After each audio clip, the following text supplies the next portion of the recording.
you through today the steps on how to balance the sense of hearing from an Ayurvedic perspective. In Ayurveda, we see the sense of hearing to be governed by the element of Akash or ether.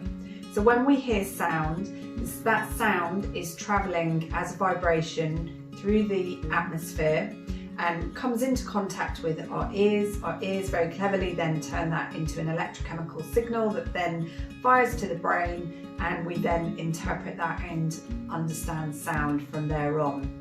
So we've got two elements when we're considering balancing it. One is the input, that information that's travelling to us, and how to best keep that in balance. And then the second thing is how the ears and the health of the ears then in order to keep them best in balance too. So in terms of balancing the input, obviously we want sound that is neither too loud or equally nor too soft.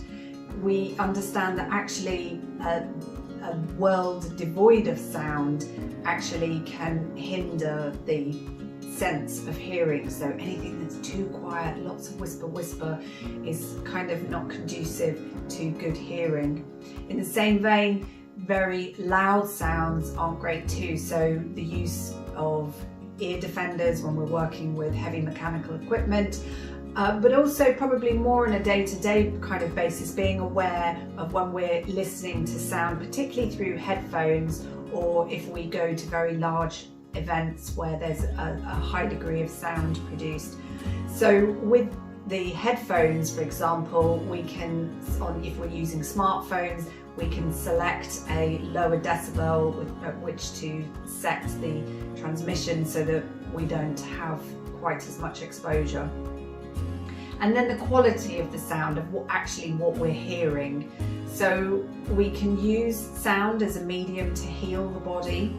We can use lovely instruments. Tibetan bowls, for example, produce a really gorgeous, special kind of sound that produces an element of healing in the body. Or just generally listening to lovely instrumental music that can have a really pleasing effect on the body, a harmonious effect. And then obviously listening to nice words from loved ones, that melodious, harmonious sound of life is really important, and that gives us the right level of stimulation in the body. Now for the sense organ itself, as we refer to it in Ayurveda, the Indriya, the organ, we have the ears themselves. So we want to keep these in great shape. Now nature is super clever, super smart, and already provides us with something to keep them in good shape, and that's earwax. So earwax, when we think about it, is completely the opposite in quality to Akash, to ether. So earwax is very heavy, it's very sticky, it's very gooey, it's more what we'd associate with kind of kapha, with earth and water, whereas sound itself is, as I say, ether, so it's more related. We would classify that a little bit more to do with vata. So the body naturally produces this earwax, and we want the right amount of earwax. In Ayurveda, we understand that earwax is actually a waste material that comes from what we call mamsa dhatu, or the muscle tissue, and so there's this lovely connection in Ayurveda. So if we see a problem in the earwax, then we might consider what's going on further back in relation to the dhatus, to the tissues. So to keep the amount of earwax in balance, obviously by keeping the body in great shape and in balance, then we hope we will produce the right amount of earwax. We don't tend to like to clean it with earbuds or anything like that. Putting things in the ear isn't necessarily a great idea. But we do like to support the ears with oil, and particularly because of this Akash, this ether element, putting additional oil onto the ears can be really supportive and nourishing. So we can use a range of different oils to do this. We can use just plain sesame oil or lots of different herbal oils, but it's really the technique that we can do quite a lot with. So if I've put some oil here in a bowl to show you, so I've got lovely clean hands with well kept nails, nicely trimmed nails, so no sharp edges. And just going to take some of that oil and then just start to massage it into the earlobes. A great time to do this is part of your daily routine of putting oil on the body before you get into a warm shower. It doesn't always need to take that long, and this ear massage doesn't actually have to take that long unless you've got time and you really want to extend the practice. So taking the thumb on the back of the ear and the index finger on the front, we gently massage in circular motions from the top of the ear, round the back, down to the earlobes, and gently, you can just gently tug the earlobes slightly up and down. That feels really lovely. And then we can connect with a mama point on the back of both ears. This mama point, we say that there are 107 mama points in Ayurveda, so these are kind of like energy type points in the body.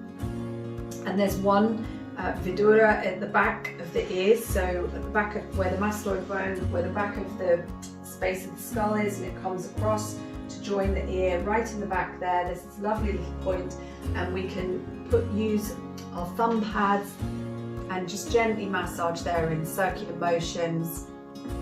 If it's sore and tender, then obviously please go very, very gently. Otherwise, you can give yourself a nice massage there. Go around the ears just for a few seconds, then we can hop in the shower, nice warm shower, get the oil to further penetrate. You can also do the neck, back in the neck, that's really gorgeous too, and into the jaw, into the TMJ joint here in the jaw. So that's one way that we can help to balance. If we've got some olive oil or some sesame oil, we can put a little dab on the tip of our clean, well-cut finger and just put a little just into the ears like that. And we can also do gandusha, which is oil pulling in the mouth. So in some of the other videos, I've shared a little bit about how to do oil pulling. So I've got this lovely specific oil here, or you can use plain sesame oil. We take the oil onto a spoon, so sort of a tablespoon's worth, put the oil in the mouth, and then we swish it round the mouth and then push and pull it in and out of the cheeks. And by doing this, we're moving the jaw at the same time. And we're kind of internally oleating the jaw, and then this also has a benefit then going through to the ears. So we're really getting oil into this whole oral cavity, through into the jaw, and then the additional application of oil on the ears is an added benefit. So if you're doing the oil pulling, you brush your teeth first, clean your tongue with a tongue scraper, do the oil swishing for a few minutes, spit that out, and then you could maybe then, as your daily practice, put the oil on the body, put the oil onto the ears, and hop into the shower. And that will go a long way in helping to maintain your sense of hearing. I hope you enjoyed watching this video. If you did, please feel free to give it a thumbs up. Please feel free to subscribe if you haven't already. And of course, feel free to share with any friends or loved ones as well. Look forward to seeing you again soon.